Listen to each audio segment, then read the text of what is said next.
dėmesį atkreipti į tai, kad dar prieš Rotušės pastatymą mieste jau buvo ir kitų mūrinių statinių, be parapinės bažnyčios jų būta taip pat ir gyvenamųjų, ką liudija tiek istoriniai, tiek ir archeologiniai duomenys. Galima atkreipti taip pat, bent jau aš pats labai dažnai mėgstu atkreipti dėmesį į Merkinės kraštotyros muziejui esamą gotikinę profiliuotą plytą, kuri rasta buvo archeologinio tyrimo metu prie pat miesto aikštės. Tai irgi parodo, kad tų statinių buvo netgi sudėtingesnės konstrukcijos. 17 amžiaus pirmoje pusėje be Rotušės miesto panoramoje dominavo ir parapinė, ir dominikonų bažnyčias. Karališkas dvaras buvusiame papilyje, Papilio teritorija yra štai čia. Taip. 17 amžiaus antroje pusėje šalia parapinės bažnyčios buvo pastatytas jėzuitų Švento Kryžiaus bažnyčios kompleksas, jis yra štai čia. Taip. Vėliau, gana panašių laikotarpių, šiaurinėje miesto dalyje iškilo ir Švento Petro bažnyčia. 18 amžiaus antroje pusėje prie miesto aikštės buvusi dominikonų bažnyčia, yra štai čia, buvo išplėsta ir jos netgi tūris pralenkė didžiąją dalį kitų miesto buvusių pastatų, kad dominikonų bažnyčia prilygo netgi parapinės bažnyčios dydžiui.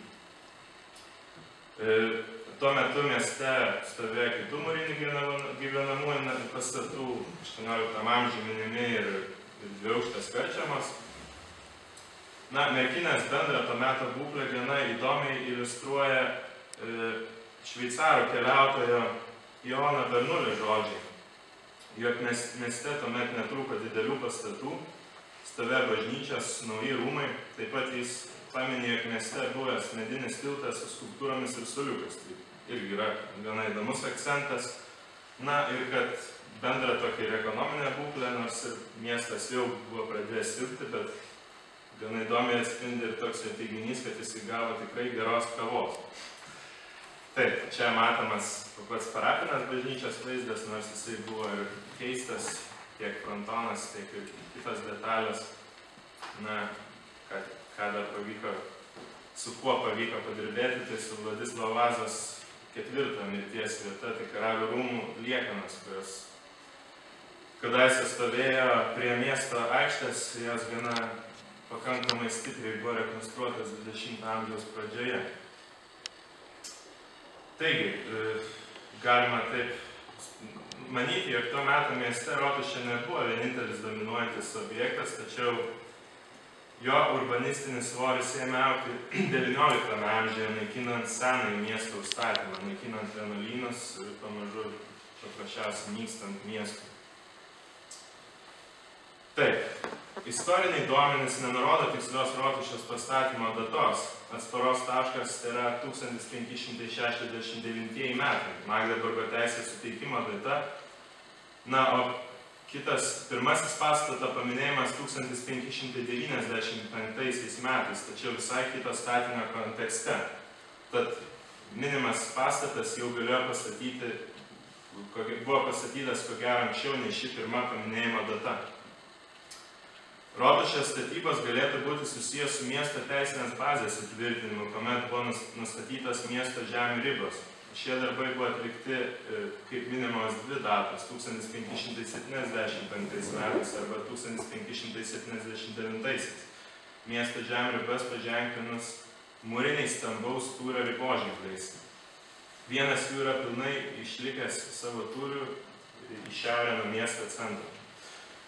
Ar Rotušė galėjo būti pastatyta kartu su šiais miesto ribas žymėjusiais riboženkliais, galėtų atsakyti tik šių objektų statybinių medžiagų analizė ir koreliacija.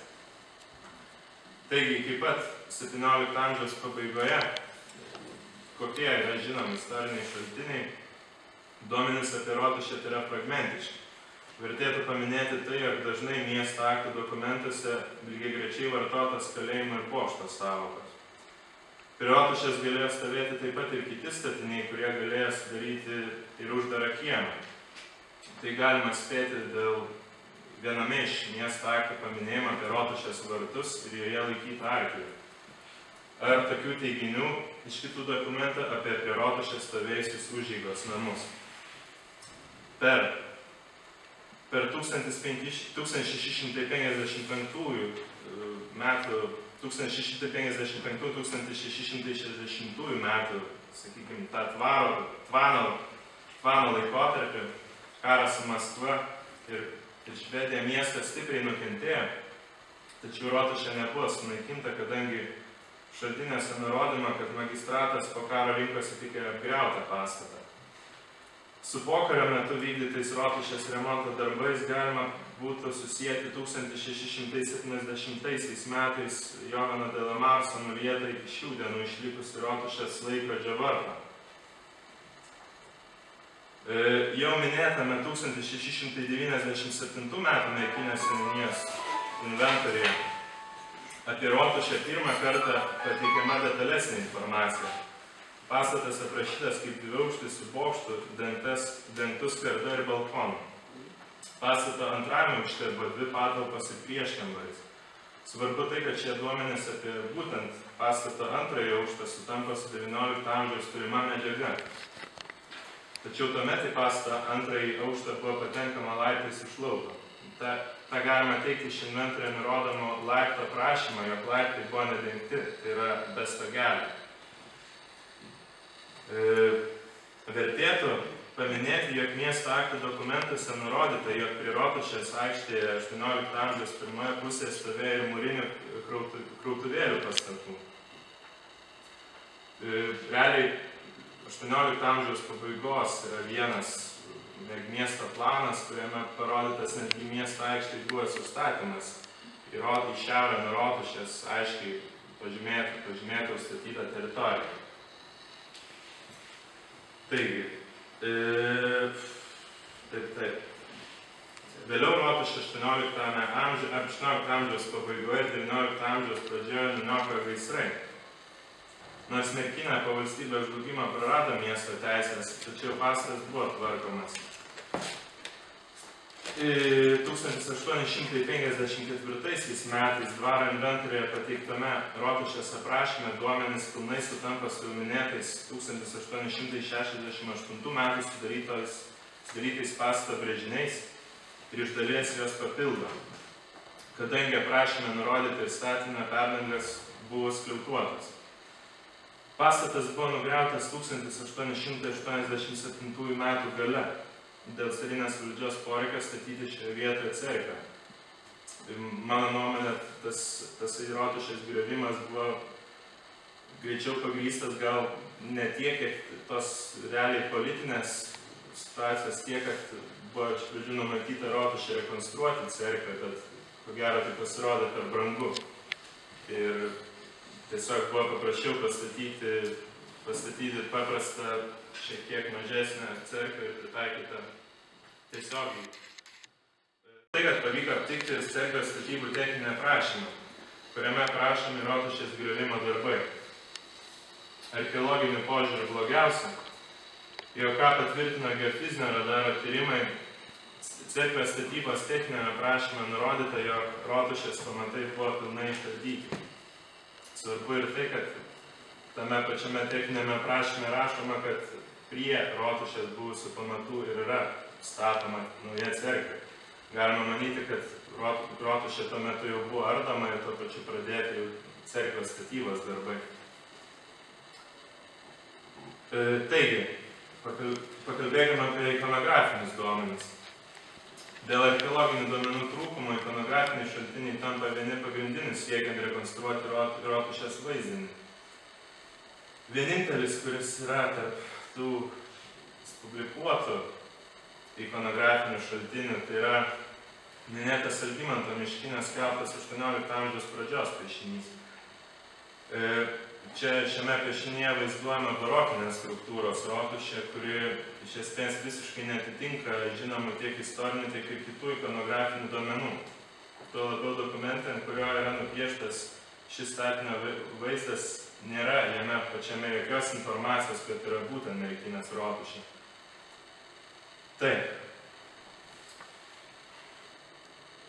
Kiti ikonografiniai šaltiniai ir jų teikiami duomenys Štai čia parodžiau jų matymo, sakykime, kaip galima pavadinti lauką. Tai yra, taigi, ta pati žinoma kita ikonografinė medžiaga, nors ir vėlyva, tačiau jie aiškiai sutampa ir atskleidžia pastato renesansinę struktūrą ir detalės.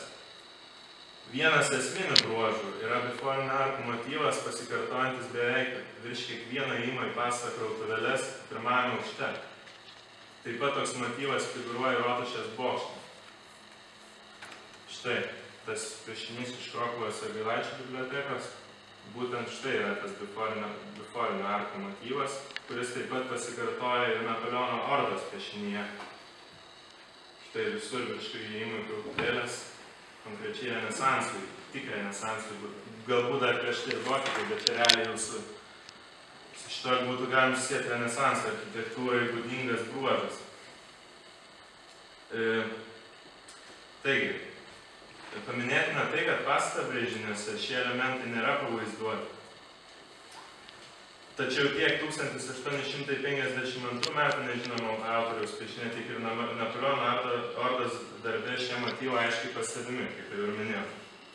Šis pastato elementas, kuris kartojasi ankstesnėse ikonografinėse šaltiniuose, galėjo vėliau būti sunaikintas, arba brėžinių autoriui tiesiog nebuvo reikalo žymėti šių elementų, kadangi konkrečiai šie brėžiniai buvo ir sudaryti, norint Rotušę rekonstruoti į cerkvę. Taip. Brėžiniuose bokšto aukštis ir tūris pavaizduotas kiek mažesnis nei nurodytas bendrame pastato plane ir sąmatoje. Panašu, jog pastatas buvo pavaizduotas iš perspektyvaus vaizdo, kadangi dirbant su pastato 3D modeliu, tokį bokšto vaizdą galima gauti iš perspektyvaus, bet ne iš projektinės plokštumos vaizdo. Svarbu atkreipti dėmesį ir tai, jog pastatas po 18 amžiaus pabaigos, 19 amžiaus pradžios gaisrų galėjo ir gauti ir klasicizmo architektūrai būdingų elementų. Toks ikonografinėje medžiagoje matomas bokšto šalmas. Tikslę pastato lokalizaciją taip pat padeda nustatyti jau trumpai aptarti Rotušės brėžiniai. Jų sugretimas su pirma archeologinė medžiaga beveik pilnai sutampa. Tiek aptiktas šiaurinės sienos pamato griovys, bokšto pamatai, rytinės sienos pamato fragmentai. Štai šitie raudonai pažymėti būtent yra aptikti mūro fragmentai, o čia tokia žalsva samaninė spalva pažymėta būtent brėžiniuose nurodomas Rotušės plotas. Taigi, šie visi fragmentai visiškai sutampa su brėžiniuose nurodyta informacija. Vienintelis elementas, kuris iš dalies ne visai susigretina, tai yra paskutinių tyrimų metu aptikti pertvarinių sienų fragmentai. Jie iš esmės sutampa, tačiau tik tai vienos pertvarinės sienos fragmentas šiek tiek yra nukrypęs į vakarus.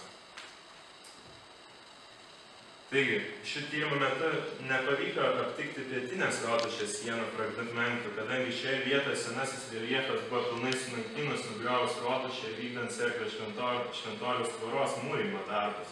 Vėliau ta tvora buvo vėl nugriauta, vėl iškasta sovietiniais metais ir vėl prieš nepriklausomybės pradžią vėl buvo išmūryta. Taigi, toje vietoje reljefas yra visiškai sunaikintas. Tokia pati situacija yra ir kalbant apie vakarinę Rotušės išorinę sieną. Taigi šie duomenys patikslina kartografinių šaltinių duomenų teikiamą informaciją Rotušės lokacijos klausimų. Pagal turimą dabartinę archeologinę medžiagą nustatyti tikslų buvusį Rotušės laikotarpio paleoreljefą dėja yra neįmanoma.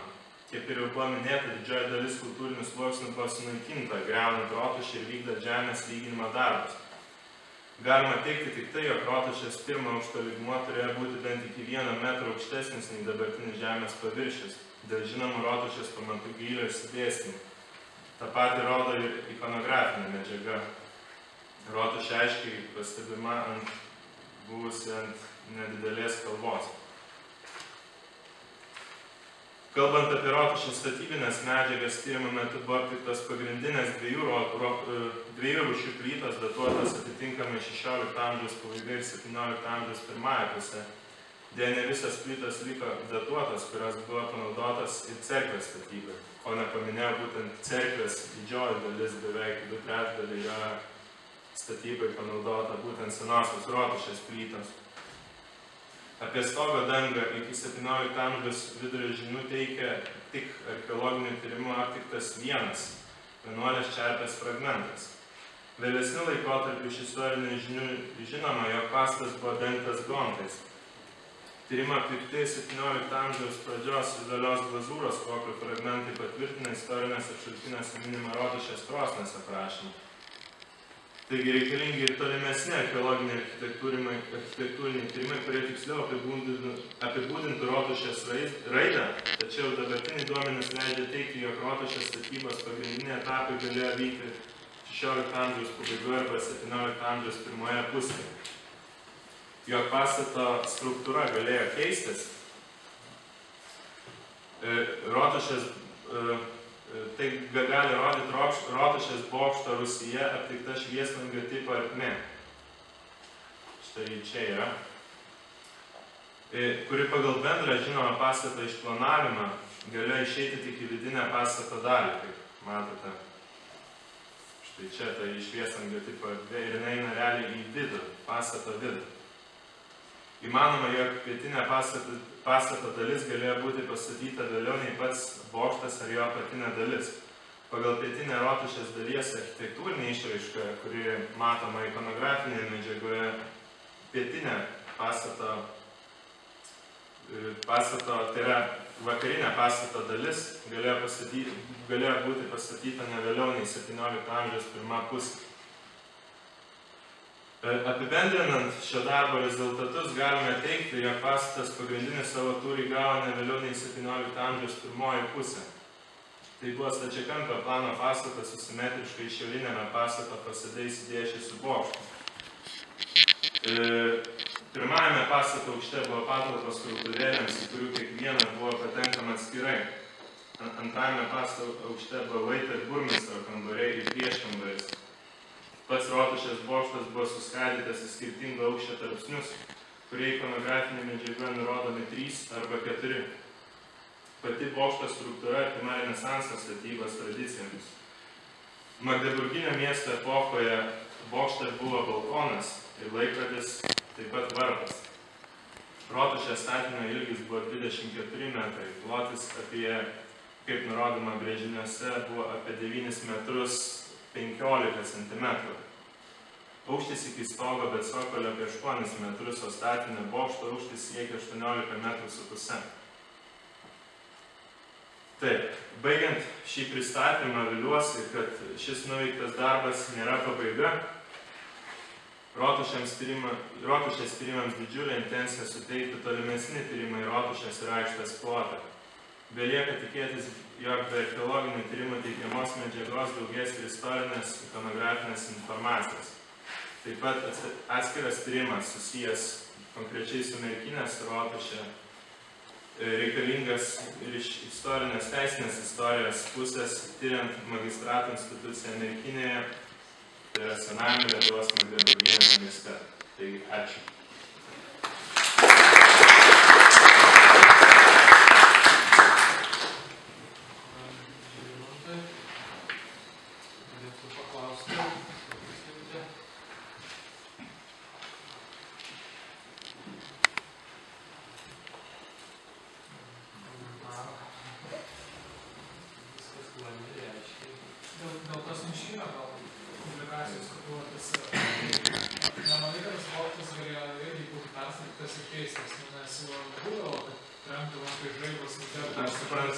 Suprantu, ką turiu omeny. Realiai, tiesiog reikėtų įsižiūrėti šitą patį piešinį. Čia yra nurodomas toks, sakykime, motyvas, kad pats Rotušės bokštas eina iš pačio pastato vidinės dalies, tai yra iš pačio stogo. Realiai, jeigu matome kitą ikonografinę medžiagą, pats bokštas yra prisiglaudęs vėlesnė ikonografinė medžiaga prie pačio šiaurinio fasado ir matomas tos renesanso, būtent epochai būdingos biforinės arkos. Tai logiškai tiesiog vienintelis galimas motyvas, nebent pastatas buvo barokiniu laikotarpiu išplėstas ir vėl nugriautas, kas man tai būtų tiesiog nerealu. Nes realiai, ką atspindi šis fasadas, tai yra konkrečiai renesansiniai struktūrai būdingas, o šiame piešinyje yra visiškai barokinis. Ir dar buvo, kiek aš esu domėjęsis, literatūroje dažnai pasitaiko, kad yra būtent su miškinio teiginiais, kad aplink rotušę buvo apjuosta medinė galerija. Tačiau pats tas teigimas toks yra labai, sakyčiau, keistas, kadangi pačiame inventoriuje, kuriame yra aprašyma ir kurį Miškinis pateikia, jis rašo tame vertime, kad ten pastatą juosia taip pat medinė galerija, tačiau pačiame, kiek aš pats dirbo su to Merkinės seniūnijos inventoriuje, tokio žodžio išvis nėra apie medinę galeriją, tai yra žodis apie balkoną. Lygiai taip pat, grečiai tam pačiame inventoriuje yra minima galerija, bet neminima iš vis kito pastato dvarvietės, dvaro rūmų pastate. Taip, kad ta galerija, atrodo, buvo tarsi pritempta prie šitą piešinį ir tas inventorius, vienalaikis beveik su šito piešiniu. Piešinys inventoriui yra? Ne, šitas piešinys, jisai irgi yra įdomus tuo, kad jisai yra Merkinės miesto aktų, vieno iš Merkinės miesto aktų dokumentų, bet jisai yra daug vėlesnis negu tas pats aktas. O pats tas dokumentas yra berods iš Godunovo kaimo, ten miestiečiai kreipėsi į magistratą dėl kažkokių ten to meto tų gyvenimo realijų. Ir realiai tas pats Godunovo kaimas, kaip aš domėjausi, yra Užnemunėje, jisai netgi arčiau Simno ar Seirijų, buvęs Merkinės seniūnijos teritorijų, tai galbūt netgi šitą piešinį būtų galima sieti nebūtinai su Merkinės rotuše, galbūt, pavyzdžiui, mes absoliučiai nieko nežinom, kokia buvo rotušė Simne arba kitose Užnemunės miesteliuose. Čia tik tai mano viena iš idėjų. Ir šiaip šitas galų gale piešinys, jisai va tokio dydžio tam dokumente, toks smulkus ir taip, aš net nežinau, ar jį labai reikėtų iš tikrųjų vertinti rimtai. Jį vertinti, bet kaip Merkinės rotušės, kad tai konkrečiai yra rotušės Merkinės piešinys, tai aš labai dėl to abejočiau. Išvaizda rotušė, tikrai. Kas tai galėtų būti? Nes, sakau, ta vėlesnė ikonografinė medžiaga, lyg tai ją pačią žiūrint nekyla klausimų, kad pastatas tikrai turi renesansinius būdingus elementus. Aš norėčiau paklausyti, dėl to švieslangio, Rusija, čia kur ir visus laikas diskutuojant to Merkinės rotušės klausimų, toks prieš gaunasi, tam daro išvadą, kad bokštas buvo pastatytas, reiškia, anksčiau. Jo, nes pirmiausia, Bokšto Rūsyje, iš esmės pats mūras, irgi kas įdomu, pats mūras yra jau datuotas, jau 16 amžiaus antrąją pusę. O taip pat ta pačia archeologinė medžiaga yra atitinkamai kito tipo plytų, kurios datuotas 17 amžiaus pirmąją pusę. Ir realiai tas pats Bokšto Rūsys, jisai yra grynai 16 amžiaus pabaigos mūras. Ir tas švieslangis tarsi toks įspūdis darosi, kad jisai kažkada buvo tiesiog užmūrytas ir plečiant rotušę. Nes, kaip matot, būtent tas švieslangis ir sulyginimas su pastato brėžiniais, būtent gaunasi, kad tas švieslangis tiesiog, jeigu pagal tą buvusį galutinį, sakykime, tą rotušės variantą, eina į vidinę pastato dalį, kas tai turėtų būti tiesiog nelogiška arba tai nebuvo naudojamas kaip švieslangiai. Bet šiandienis yra gana geras ir nepažeistas tos. Aš parodysiu, kas iš jo iš tikrųjų buvo išlikę ir ką gaila neturiu dabartinėse nuotraukos. Va, to švieslangio elementas yra buvęs toks. Tai jo realiai tas bokšto Rusijos kliautas irgi jo buvo likę viena plytų eilė. Šitai visos analogijos, sakykime, ką lyginam šitos analogus, tai Arno Alotėm, Sadomyriaus ar Kulmo rotušės lenkti, kurios sugrynai renesansinės, tai tam, kaip jis paprastai jau būdavo vieno mūris, vieno statybos metų, tai bokštas ir tai mūras reikalo.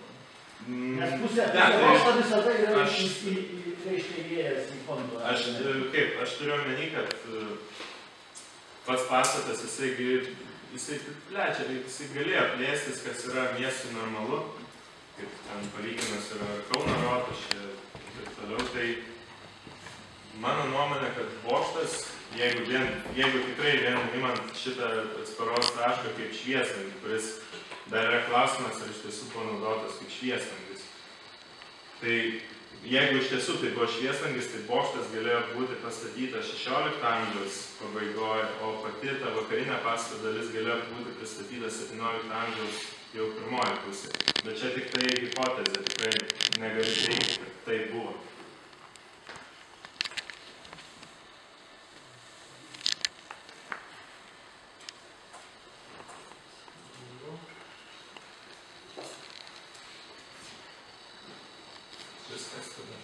Ačiū.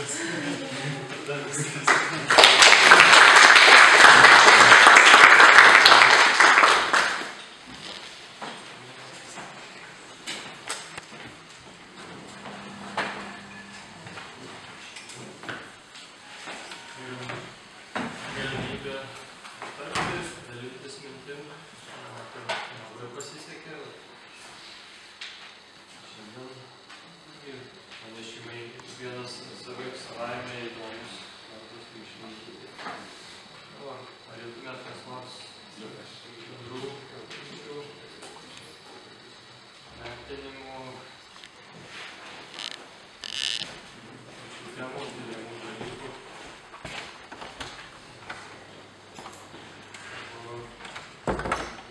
Jie turite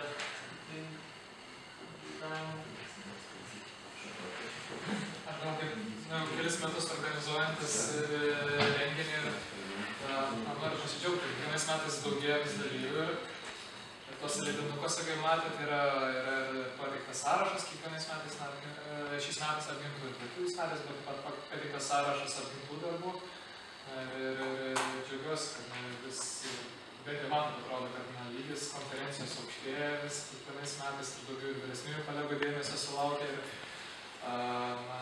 tampa tokiu kaip ir pavyzdžio jaunesniesiems tyrinėtojams, jaunesnių kursų studentams ir jau per kelis metus, ką supratau, kad studentai vieni kitus reikia, žiūri jau vyresniųjų darbus, kaip rengti savai, vis nežinau ir tų pačių minčių kartais pasitaiko darbo struktūros ir panašiai, kad tai tampa tam tikrų etalonu pavyzdžių, kaip reikia daryti arba kaip nereikia daryti galbūt kartais.